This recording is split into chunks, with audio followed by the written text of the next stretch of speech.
Okay, I'm calling the meeting to order.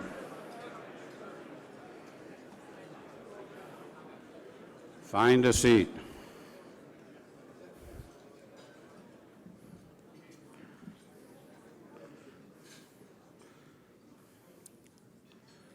And I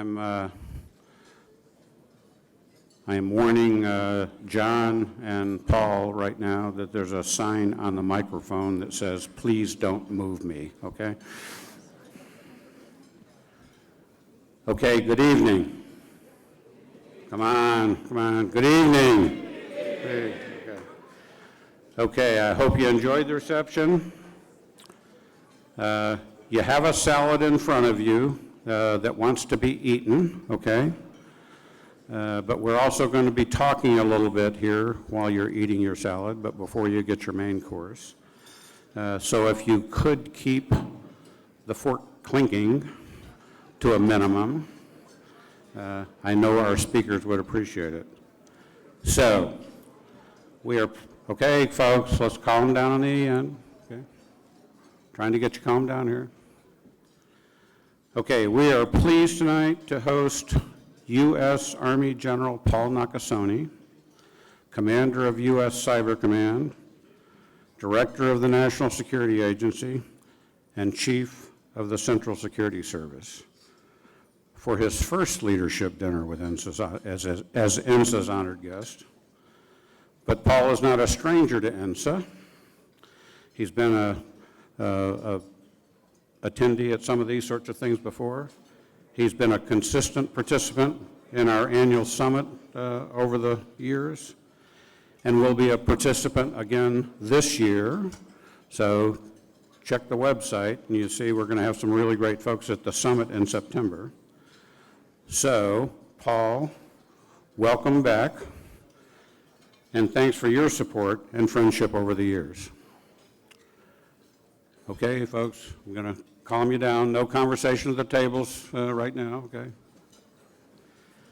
Okay, also, thank you, Paul, for your leadership in the intelligence community, your leadership in our Army, and your service to the nation as you dragged Susan, Sarah, Daniel, Joseph, and David, Team Nakasone, around the world, and often had to leave them while you deployed.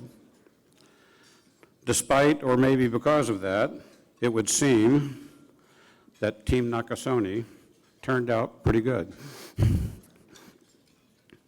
But thanks again for your willingness to speak to our members and guests tonight. So welcome, everybody. Please join me in welcoming Paul.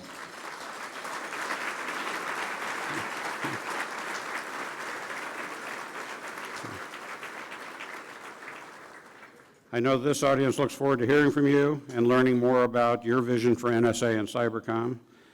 And let's not leave out the 25,000 strong at the Central Security Service, the uniformed service members at Fort Meade and around the world who support NSA. Central Security Service always gets short shrift in these introductions, but we want to give them some love tonight. So let's hear it for the Central Security Service.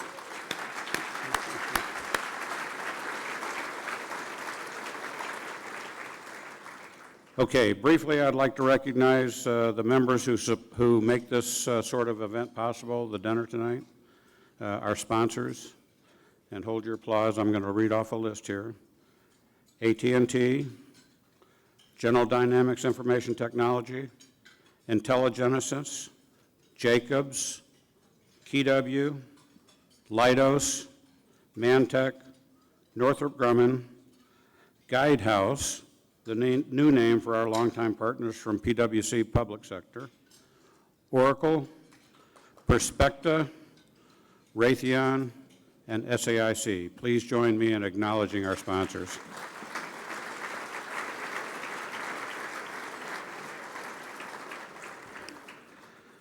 Our media partner tonight is Congressional Quarterly Roll Call. A reminder to all, especially for our honored guest, Paul Nakasone. Tonight's program is on the record. We welcome our friends from the Fourth Estate who are in attendance tonight, so welcome. I'm sure the press will have some questions for Paul tonight, and you might as well. If you have questions, you may have noticed when you sat down there was an index card on your seat. The incredible INSA interns will be wandering around the dining room after dinner, picking up cards, and we'll share them with our moderator, former NSA Deputy Director Rick Ledgett. And don't forget, these amazing interns that many of you may have met already, or hopefully you will before the night's over, are all looking for jobs, okay, in the business of intelligence and national security, and you couldn't go wrong hiring one of these talented young folks. So talk to them, okay? So Rick Ledgett, welcome and thank you for participating in our program tonight. I'm sure you will keep Paul on his toes. We really look forward to your insightful discussion, so please join me in welcoming Rick Ledgett.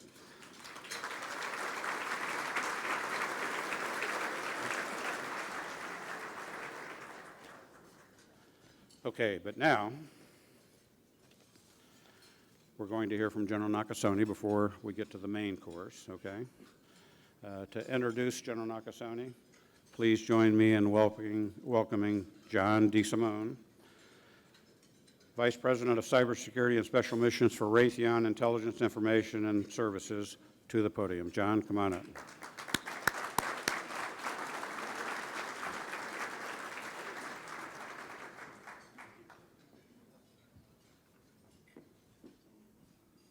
Good evening. Thank you all for coming and for your attention this evening. This year's speaker is a leader of an organization focused on the newest battlefield domain, one that is expanding and evolving at an alarming rate. The interconnected nature of our digital lives means that when everything is connected, everything is vulnerable. This modern threat demands a new strategy for protecting our critical systems, supporting our military missions, and ensuring our way of life. This modern threat is a new I have no doubt that all of you in this room are faced with the challenge every day and are focused on how we can achieve superiority in cyberspace and in all domains. As a proud sponsor of this important gathering, we have been at the leading edge of the digital battlespace evolution. With digital threats evolving at the speed of software, it is critical for industry to remain agile, establish partnerships that will enhance the development of new tools. This is the cornerstone of our approach. At Raytheon, our cyber innovation areas are designed to provide unprecedented cyber protection, advanced computer network operation, and world-class training for the cyber mission forces. This new cyber force faces an unprecedented challenge to ensure our way of life in an environment of constant change. General Paul Nakasone has assumed command of this elite force in May of 2018. He previously commanded U.S. Army Cyber Command from 2016 to 2018, and has also commanded the Cyber National Mission Force at U.S. Cyber Command. His distinguished career has featured several command and staff positions across all levels of the Army, as well as several joint assignments across the globe, including the Director of Intelligence of the International Security Forces in Kabul, Afghanistan. Please welcome me please join me in welcoming General Nakasone to the podium.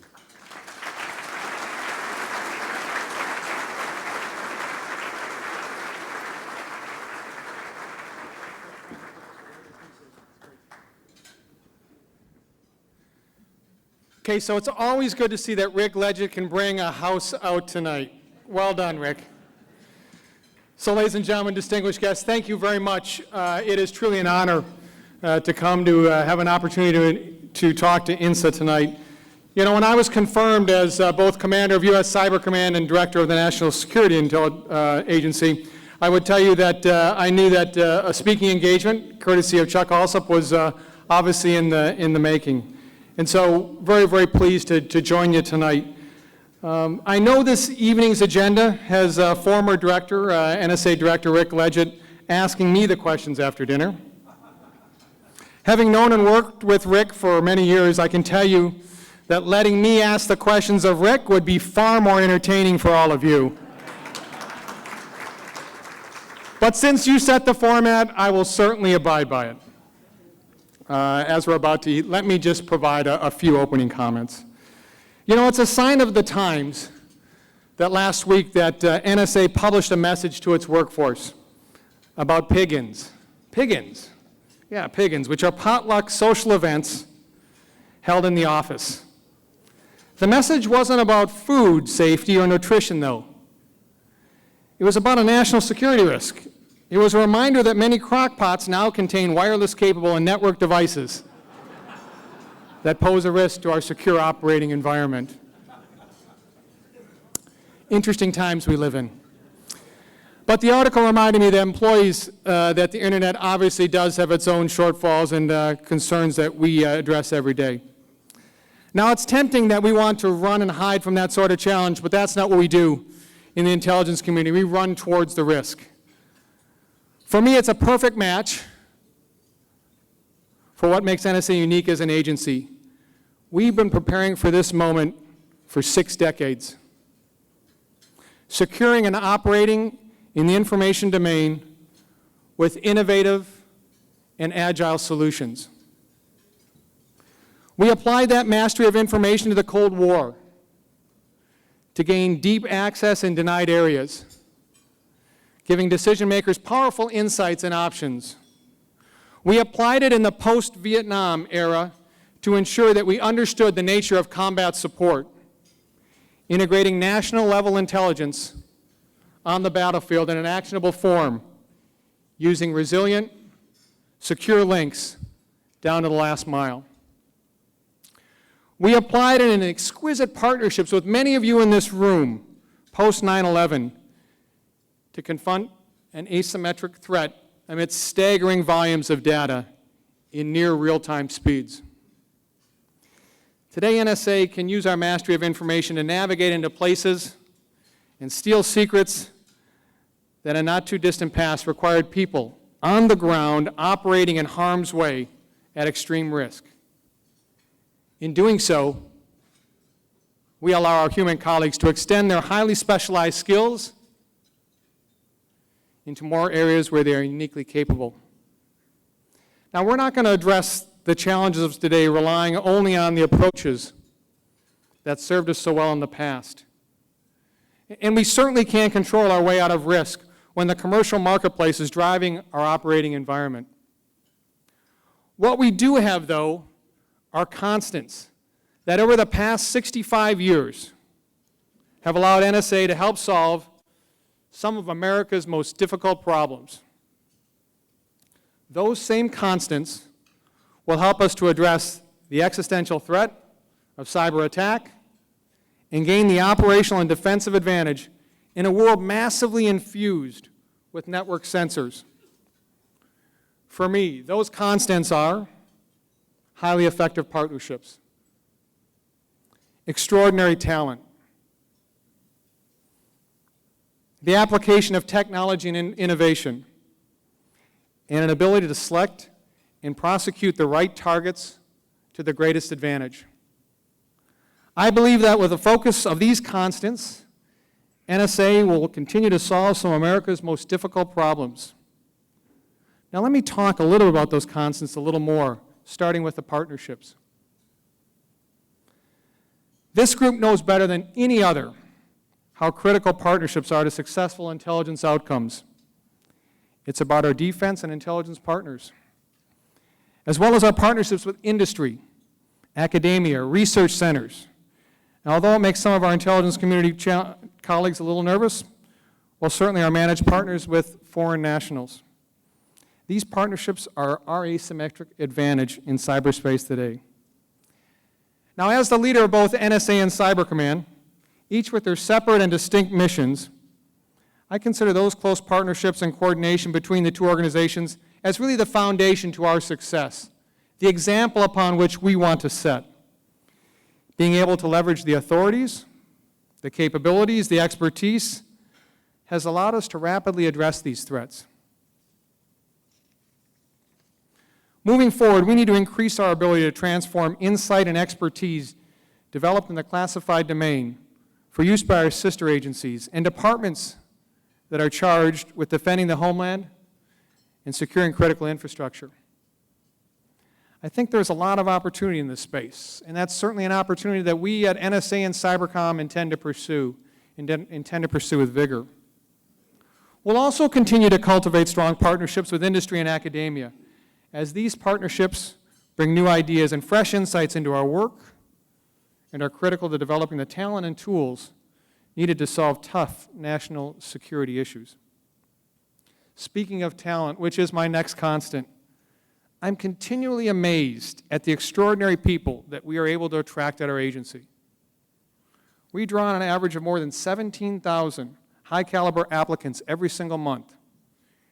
And we're just ranked in the top 20 of employers deemed most desirable for computer science graduates.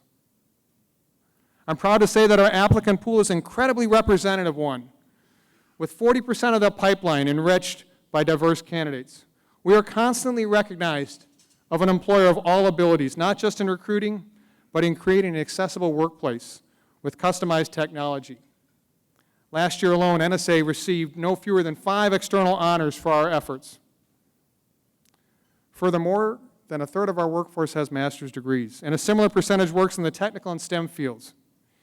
Even with the competition for this type of talent, our retention rates remain high, well over 92%.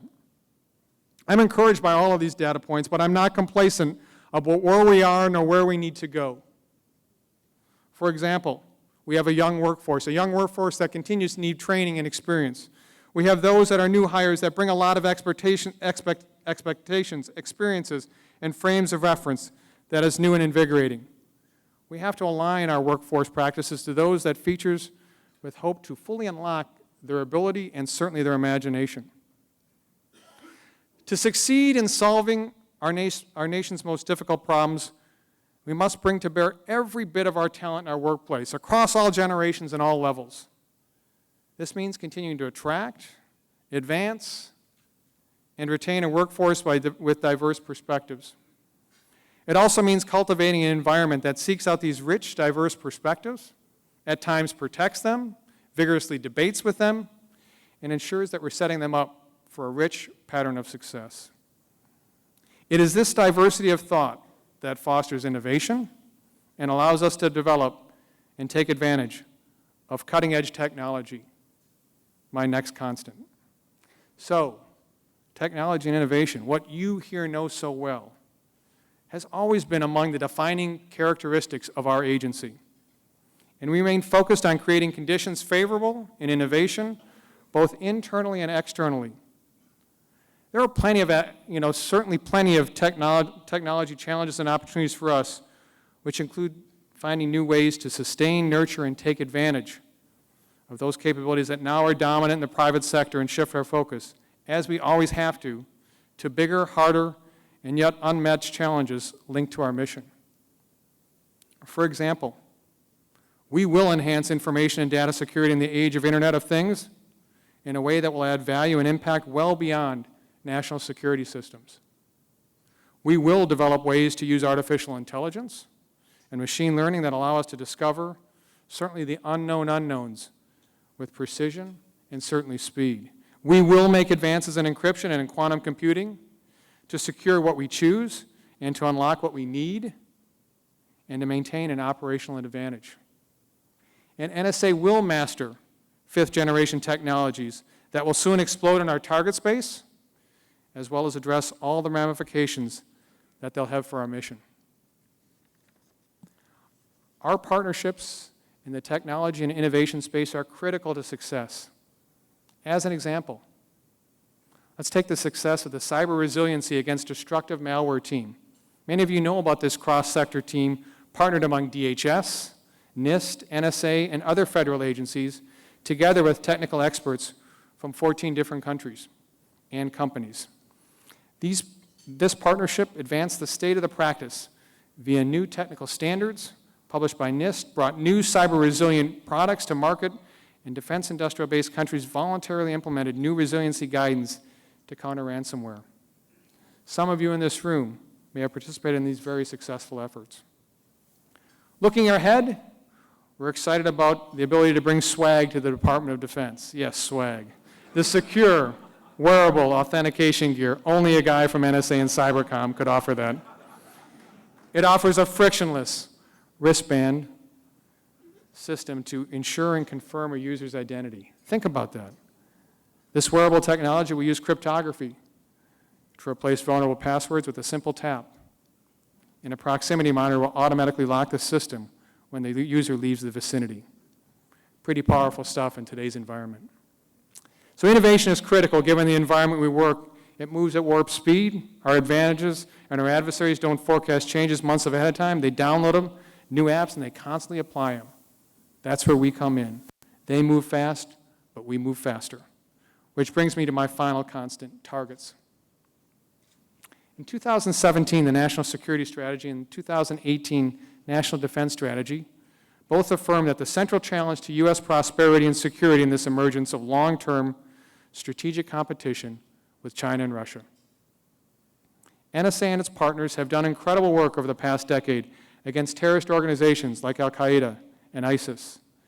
This was a tough, grueling experience that challenged every corner of every partnership, of every enterprise, and forced us to come up with very, very innovative solutions. It's not over. These foes can still attack our homeland and our troops, diplomats, and fellow citizens abroad. The terror target will not go away anytime soon, even if the threat is diminished. Today, however, we must ensure that our efforts are appropriately focused on our nation's major competitors. China and Russia are testing the international order as never before.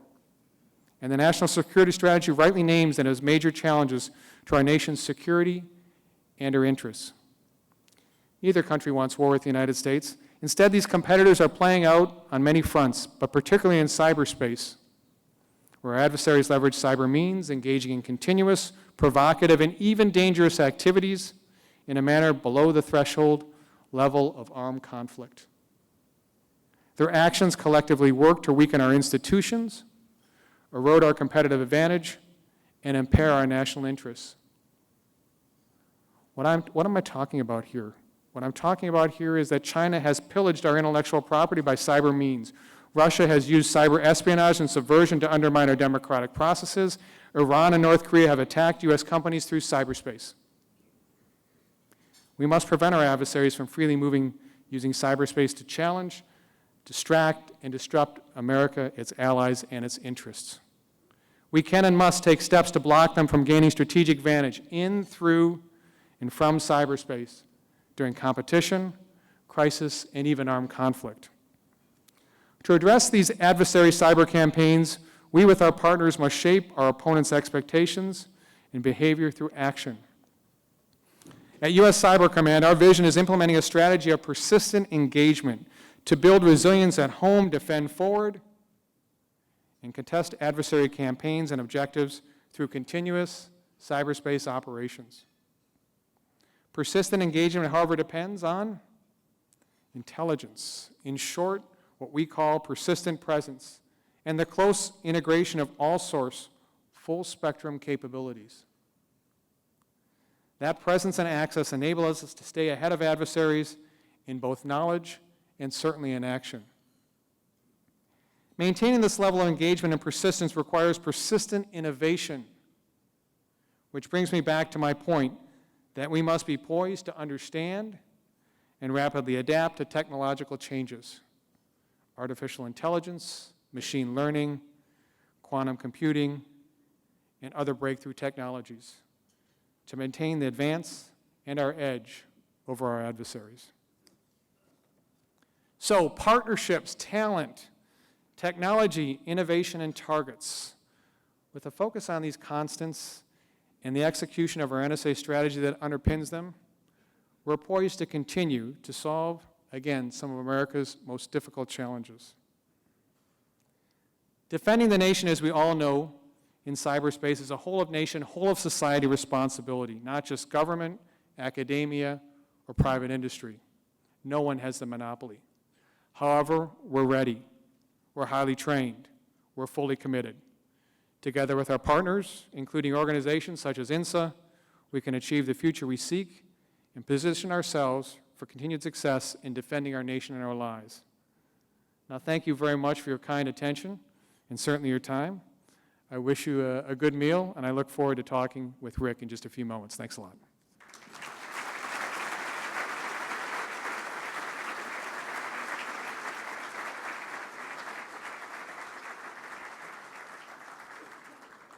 Okay, thanks, Paul.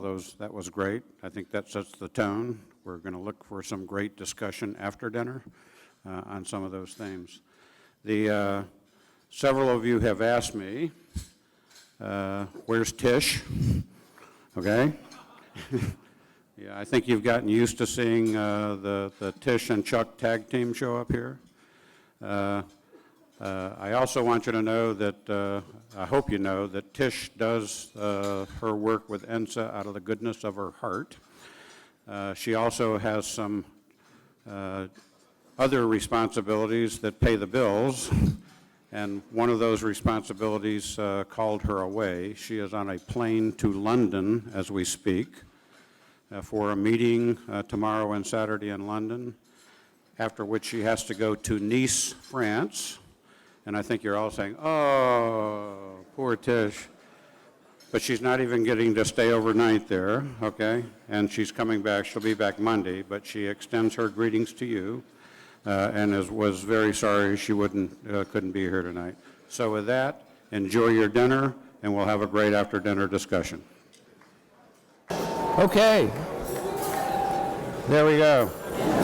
Okay, so I hope you enjoyed dinner. Hope it was good for you.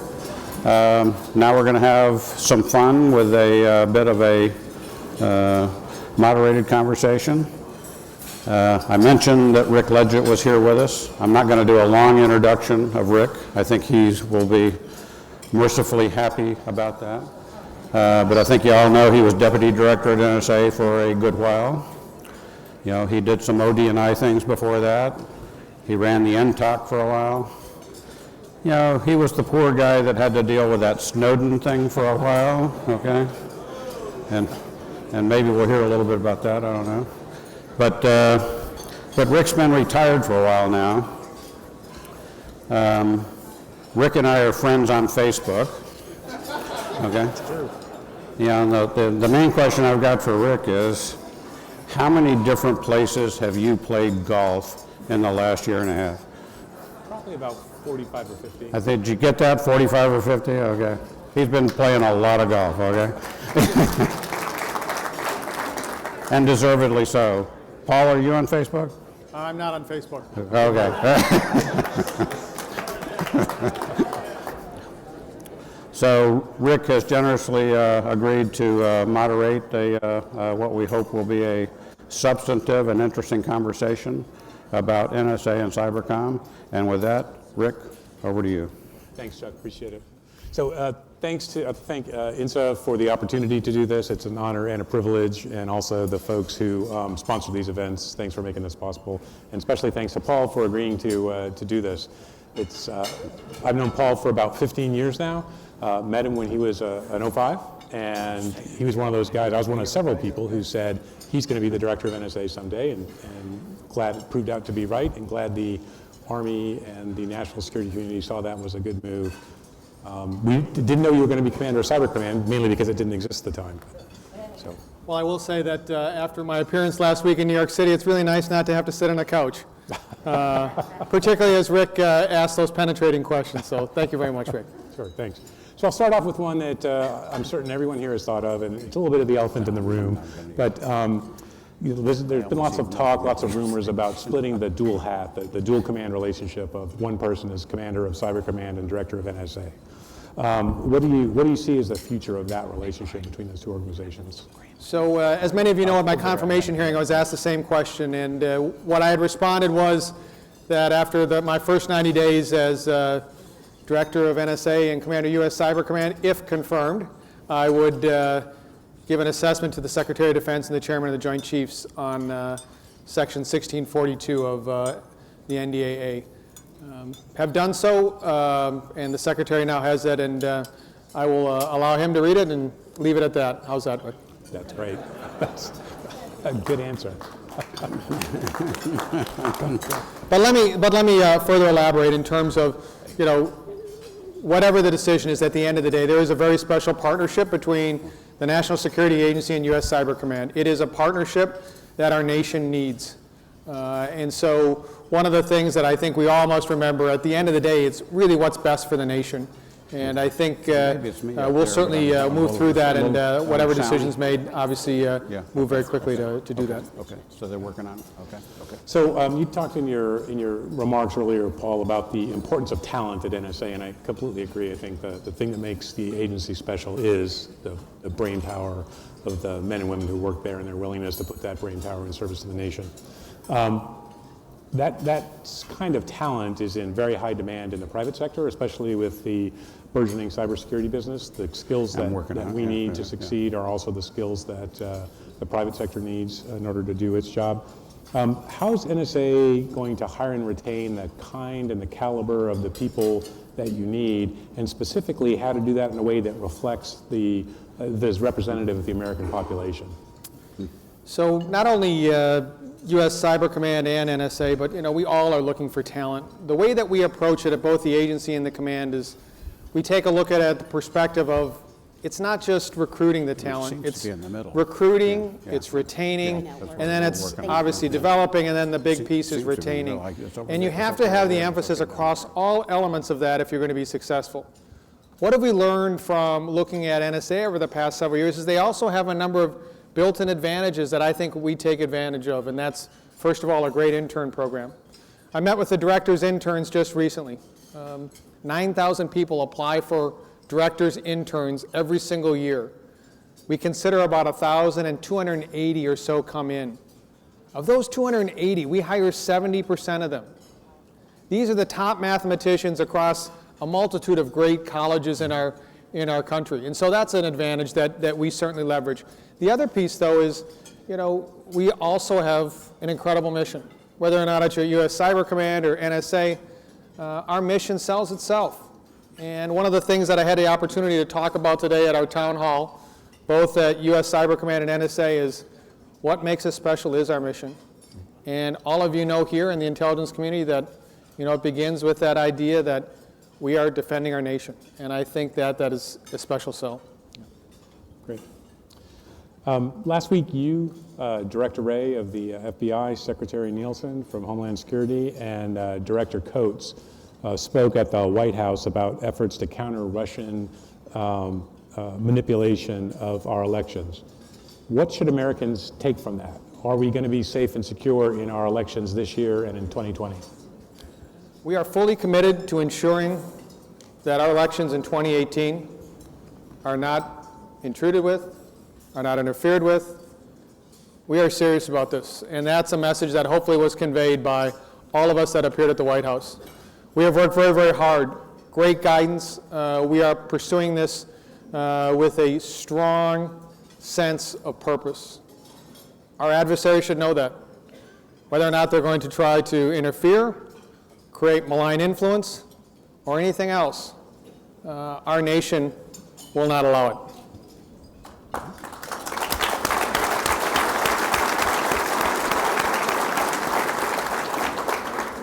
I think that'll be reassuring to people all across the country.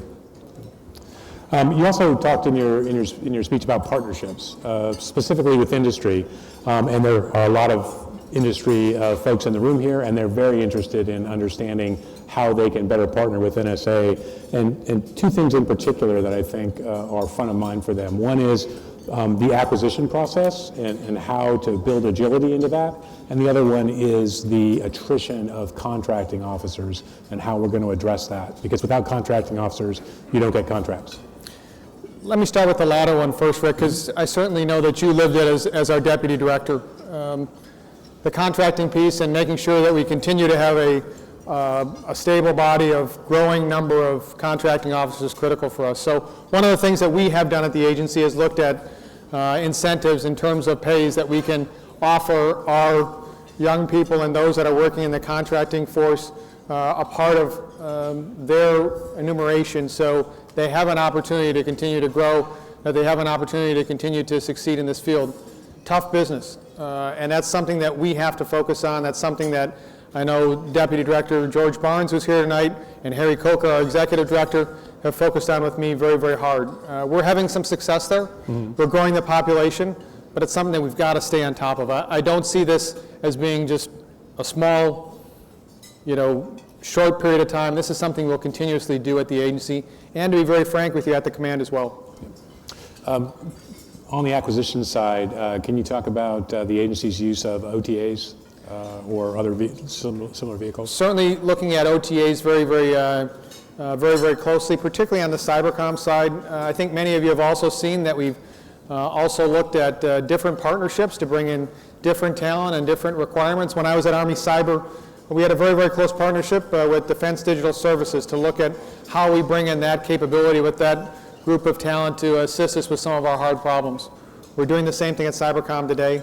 At NSA, looking at the move to full-time equivalencies in terms of how we get after that, and certainly how we take a look at OTAs to get after some of our harder problems. Great, thanks. You also talked about persistent engagement, persistent presence, and persistent innovation. Can you expand on that a little bit and kind of describe how Cyber Command and NSA engage in that and what that means? It's interesting when we started to think about Cyber Command in 2009 and it actually stands up in 2010. What were we focused on? We were really kind of focused on our adversaries that were trying to get into our networks to do what was mostly espionage and to some degree some exploitation. But by 2011, the world had changed, and I would go back to April of 2011 when we took a look at Arab Spring. You know, we looked at it as the ability for the internet, for social media to generate positive change in our world. I'd offer that our adversaries looked at it as an existential threat to their existence. And so everything from 2011 on, you'll see our adversaries starting to put controls on the internet, looking at how they can utilize cyberspace to their advantage, weaponizing information. That's the journey that we've been on for the past several years. And so now as we approach it in 2018, what we're looking at is how do we ensure that we as a nation can continue to stay involved with adversaries that are operating below the threshold level of conflict. And that idea is that we've got to do two things. First of all, we have to act forward outside of our boundaries, something that we do very well at Cyber Command in terms of getting into our adversaries' networks. But the other part is we have to enable our interagency partners that are doing the work back here for the defense of critical infrastructure, for the work that's securing our nation. And so while we're in support of the Federal Bureau of Investigation or the Department of Homeland Security, that's this idea of persistent engagement, the idea that your adversary never rests, so why would you ever rest?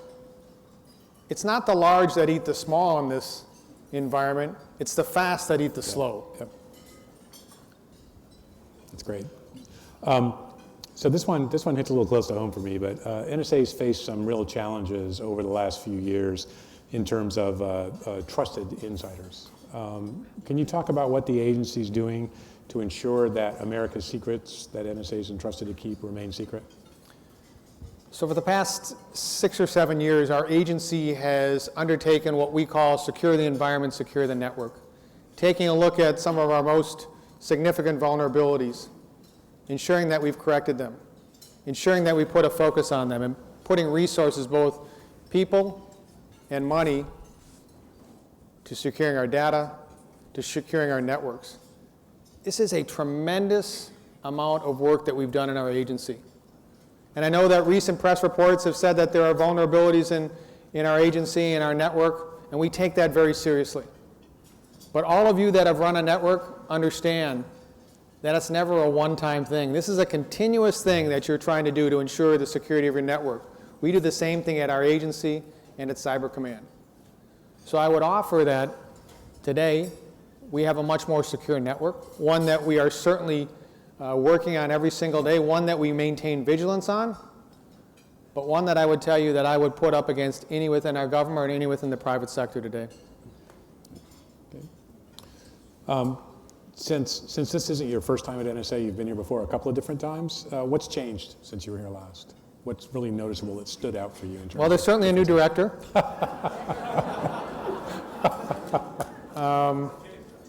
So coming back to NSA in May of 2018, several things that really impressed upon me. The first thing is At several of our town halls that I've conducted, I'll ask a simple question. Please raise your hand if you started employment at our agency after 9/11. I would say 70, 80 to 90% of the hands go up. Now, for all of us in this room that remember 9/11 like it was yesterday, that's pretty shocking to see how many people have joined in the past 17 years. But then you think that's a whole generation of work that has gone on. So I would say the first thing is just the rapid amount of change that has undergone. The second thing is, I would say that has surprised me is really how constant it is at NSA today in terms of the focus on the mission. And that is just a reassuring feel that when you come in every single day, it's about defend the nation and secure our future. And whether or not you're young or old or a new employer or a mature employee, that's what you're seeing. And I think that was a reassuring piece to me. The final thing that I would offer is that what is interesting and what is, I would say, for my experience has been kind of telltale is it's interesting to see how fast the domain is changing. We're almost on to 5G. Fifth generation. For a person that remembers 1G, analog, okay, don't give all of yourselves too much credit out there. You remember 1G as well. We're almost on to 5G. Think about the power that's going to be at the endpoint, at the user. Tremendous opportunities. Yeah. So speaking of 5G, what do you think are the major risks to 5G implementation in the country? I mean, specifically things having to do with foreign efforts to get into the supply chain for 5G. Many of us certainly understand that as we take a look at fifth generation wireless, there are only a certain amount of providers now in the world that are doing that. I think the question that we're going to have to ask ourselves as a nation, are those providers the providers that we want to provide the infrastructure for our nation, a place where we store our wealth and treasure on the internet? That's obviously a policy question that will be worked by others besides me. Yep. But I would tell you that I think this is one of those fundamental times that we say, how do we look at this as a key critical resource for our nation? Because 5G is going to transform our economy, our military, our social media. Okay. So do you see opportunity to apply NSA's awareness of threats to help the general private sector be better protected? And if so, how does that work? I was wondering if perhaps the private sector might be able to provide NSA that same perspective. Well, actually, I think a two-way channel is a good thing. I think that's an important piece as we talk about it. I had mentioned to Rick on Monday, I was in London visiting our close partners, and one of the places that I stopped was the National Cybersecurity Center. And it's interesting to see the progress that has been made by the UK at looking at how do you defend the nation in cyberspace in total. But one of the things that I found most attractive was this idea of the top 100. The top 100 firms that are partnering, close partnership with the government in terms of providing them information, providing them talent, providing them insights. As we all know, 90% of our critical infrastructure is in the private sector. And so as Rick mentions, what NSA can do for the private sector, I think the other piece is what's the private sector and NSA and DHS and FBI going to do in total as a whole force here? Because I think this is, as we think about defending our nation, is really kind of the whole of society piece that we have to talk about. Yep, that makes sense. So a couple questions about Cyber Command. One is, can you sort of describe how it would work if a foreign nation state launched a significant attack against critical infrastructure in the United States? How would CyberCom engage in that? So certainly in terms of our role with critical infrastructure right now, we are in support of Department of Homeland Security. And if Department of Homeland Security requested support from the Department of Defense, we would provide that immediately. This is something that we're working in close partnership with DHS today and how we look at the critical infrastructure, our 17 different sectors, and provide whether or not it's from the CyberCom side or the NSA side. So what are the things we need to talk about today? What are the things that we should be working with? What are the things we should be exercising before a bad day, before a really bad day? I think that's a very positive sign. I'm very pleased at the partnership that has gone on between DoD and DHS and FBI, particularly over the past 6 to 7 months as we've worked through some of these areas. And I think there's a lot of progress being made. We still have a lot of work to do, but that's an area that I think as we look back, it's been a very, very good year for that partnership. Yeah, I think you raised a really good point there too. It's if the department, specifically Cyber Command, is called on to defend those networks, you can't be walking into the networks as an unknown entity, either them to you or you to them. You have to understand the terrain, the network terrain, and you have to understand how to interoperate there. So I think that that sort of partnership in peacetime is really important. And I think the other piece that's important is the commitment of the leaders within the departments and the agencies to come together to have these discussions. Have had great discussions with Secretary Nielsen, with Director Ray, Deputy Director Bowditch. I mean, we have worked a lot of issues at our level that I think make some of those areas go away in terms of the friction and the bureaucracy that sometimes prevent us from getting things done. And that I'm very heartened about. That's great. Have you thought about, is there a need for a separate cyber uniform service, or does the model of each of the services contributing work for you? A fascinating question on the day that we have a Space Force, Rick. So I'm not there yet in terms of a separate service, just as a personal opinion of someone that's worked it over the past several years. I think there's uniqueness of what our services have to have. We're focusing on building readiness within our cyber forces today, and I think that's the appropriate focus for us. Okay. Staying on the cyber theme, what about cyber deterrence? How does the U.S. build an effective cyber deterrence policy? So I think it begins with persistent engagement, that our adversaries know that every single day we're going to operate in cyberspace, that we are going to act and we're going to enable. It's different in my mind than the deterrence that many of us grew up in the Cold War, where it was this idea of we're going to hold a target at risk. Here's what I would also say is that the power of deterrence is the power not necessarily of cyber against cyber. It's what our nation brings against an adversary. What are the diplomatic pieces? What are the informational pieces? The military pieces? But a lot of times, what are the economic pieces that we get after an adversary that are so effective? We as a nation bring that. That's a very, very powerful punch, much more so than a single cyber action. Okay. Having a cleared workforce is important, to include the contractor workforce. And I know there are efforts underway now to look at clearance reform. What is NSA doing in that regard, and how important is that to you? So certainly it's very, very important to us in terms of a cleared workforce. One of the advantages we have at NSA is the fact that we do our own clearances. And so that has been very effective to really shrink the days of clearance backlogs. I think the challenge that we always have at the agency is the fact that we hear about the one person that has been out for 2 years. Yet, when we really kind of dig into it, that's the anomaly. What really is for us has been down to less than 50 days in terms of clearing people is very, very important. We've got to work that same process upon working with our industry partners. And I know that INSA has been doing some work on that. I applaud it just because the cost for all of us is tremendously high, both on the private side, but certainly on the government side as well. And it also affects that ability to do persistent innovation that you were talking about earlier. Yep. We talked about technologies. You talked about 5th generation wireless. You talked about artificial intelligence, machine language, a little bit about, or machine learning rather, a little bit about quantum. What about blockchain? How is blockchain relevant to NSA, both on the information assurance side? Let's just stick with the information assurance side. Yeah, so certainly we're working that pretty hard. I think that many of you are very aware that we are working much of that within our research department today and trying to bring that together in terms of our cybersecurity elements into the future. Coming back to the other ones, I would say that it's interesting that much of what we saw in our work as a combat support agency, particularly in places like Iraq and Afghanistan, fed a lot of our learning in terms of artificial intelligence and machine learning.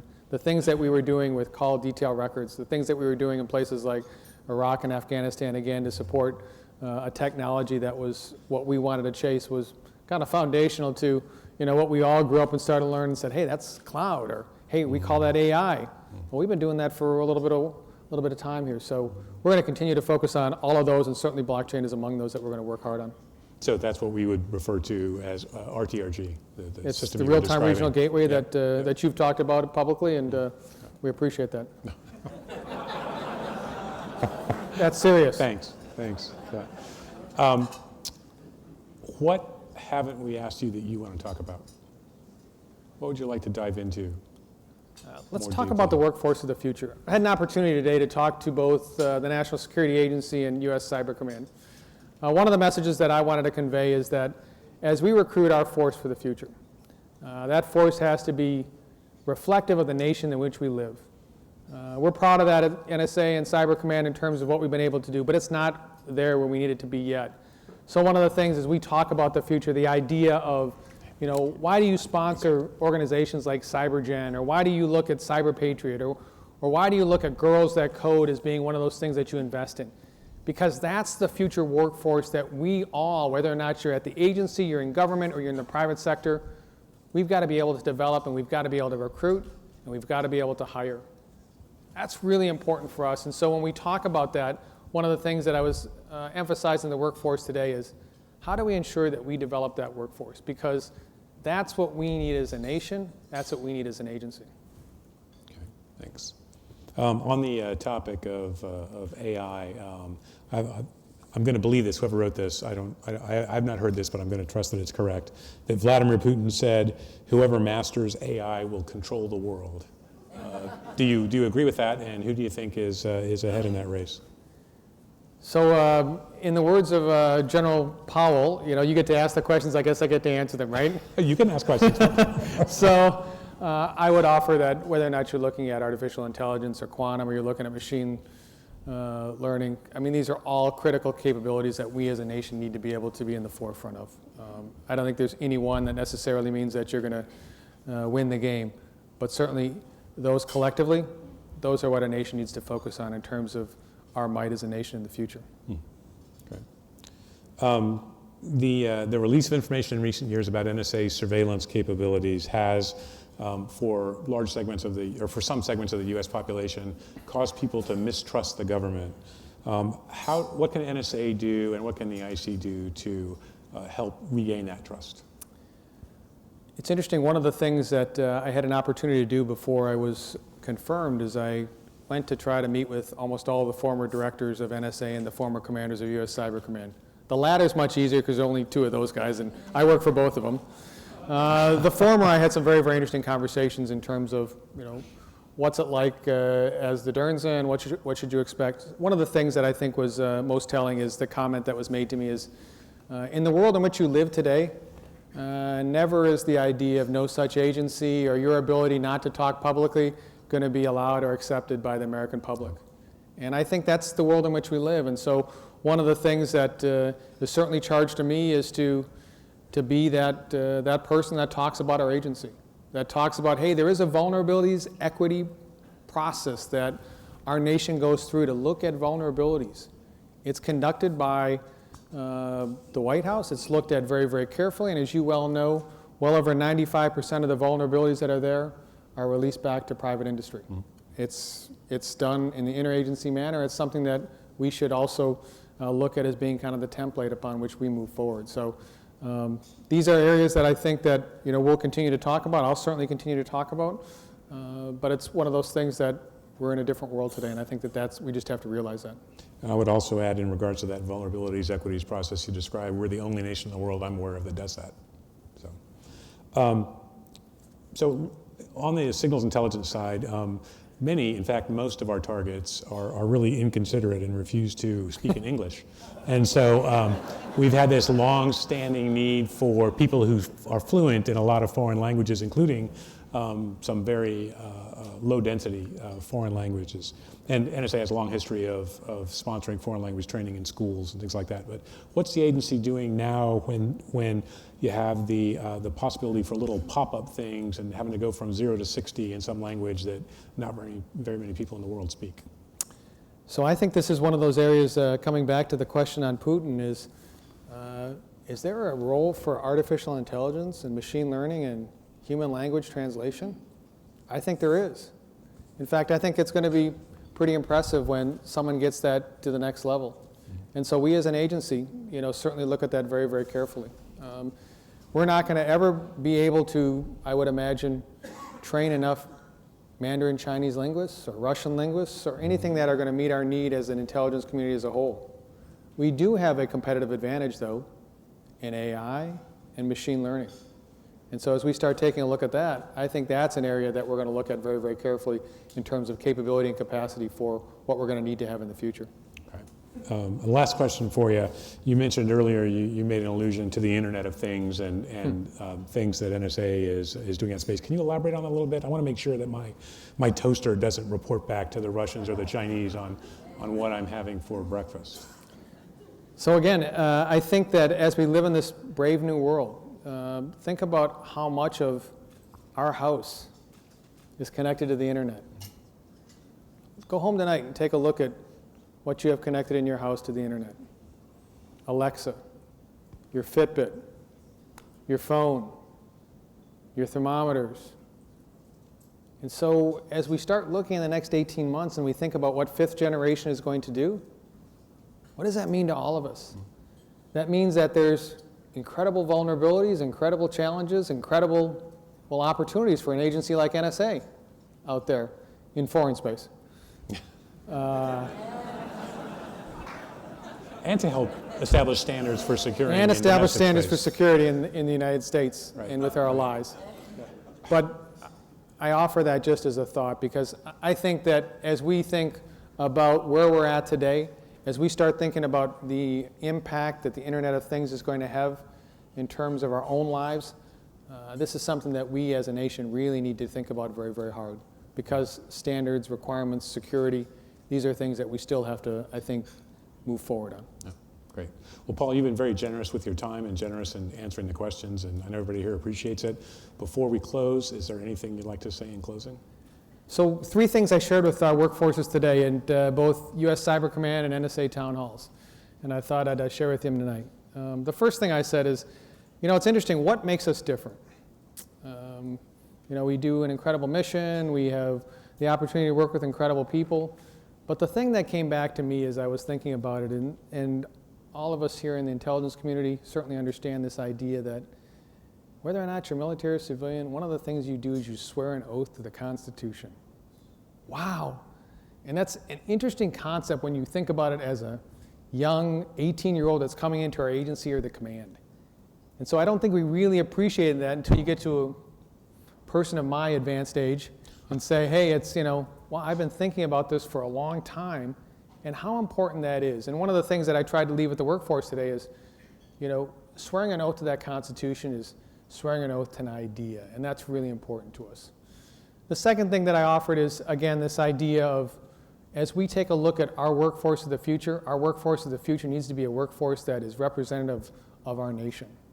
And being able to hire, and being able to train, and being able to retain that workforce is incumbent upon all of us.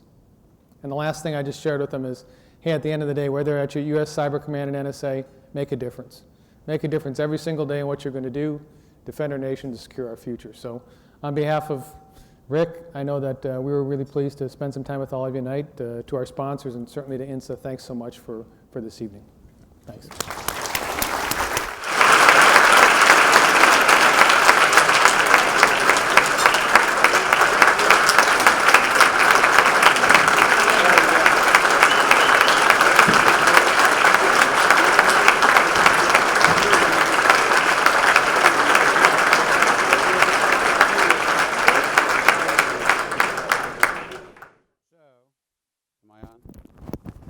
Can I go on? Okay, thanks. So sorry we had a little bit of a sound problem earlier and we were having a little bit of difficulty hearing, but I think we got the gist of everything. I think we can all be rest assured that the things we need to be doing to protect our nation that are associated with the cyber business and the SIGINT business are in good hands. So I think, again, let's all join in thanking Paul for assuring us about that tonight. Okay?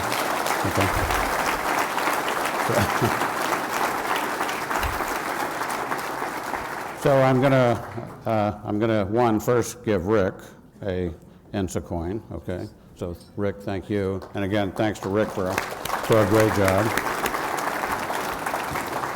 The second thing is, this is the INSA coin, and on the backside it's got the INSA Foundation logo on it, but it pales in comparison to the lovely coin that Paul's got in his pocket that he's been giving to several of our INSA interns and some other young folks around tonight. So thank you for doing that for some young folks here, but I hope this coin finds a prominent place Thanks, Chuck. in your office Really at NSA, so thank you. So, Rick, come on over here. So, thank you all again for being here with us tonight. Thank you for your support of INSA. Thank you for your support of our national security leaders, and we look forward to seeing you in the future. But please be safe as you go home tonight. Great. So, thank you. Smile, Yeah, yeah.